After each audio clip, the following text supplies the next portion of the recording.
dadka qaar baa waxay dhaqan u tahay dadka ceebihiisa inuu ka shaqeeyo hebel ma taqaana hebel wuxuu sameeyay heblaay ma wax kale ka shaqeyn maayo Soomaalidu waxay tiray isuma jeeda islaan laayay isaga isma arko umadna ma reebinba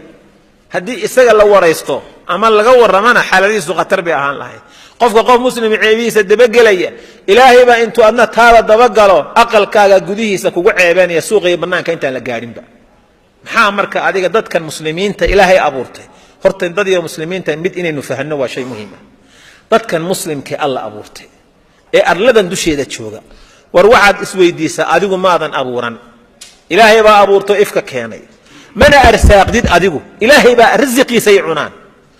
korkaaga kuma socdaan dusha kaama saarna dhulka ilaahay bay maxaan ku iraahdaa dul saarayeen oo ku nool yihiin oo ka shaqaysan rizqooda kala soo baxaan maxaa adiga dadka muslimiinta kugu saliday marka ma iska dhaaftid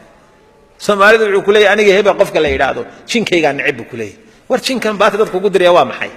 qof aan dhiig iyo dhaqaale midna dhiig iyo dhaqan kaaga maqnayn buu ku leeyahay hebel aniga waa ka dhaxarkanay oo muxuu kugu sameeyay min waaba iska nacib haba oo maxaad ku nacibtu ku yeelay ma dhiig buu ka galay ma dhaqankaagu wax yeel maya niyo soo qofa iska nacday ma jiro ha waa iska nacib buu ku leeyahay ajaib waa isma jeeda islaan laay maxaad ku nici isweydiiyo maada abuurtay maada arsaaq ma korkaagu saaran yahay ma rizqaagu cuna dhulka ilaahay buu ku socdaa ilaahay ummadiisa u nabadgeli afkaaga iyo adinkaaga ummadda muslimka ka nabad gasho hal qaacidana waan ku sheegaya waliga hadartana badbaadi qaacidada qaado qof muslim ah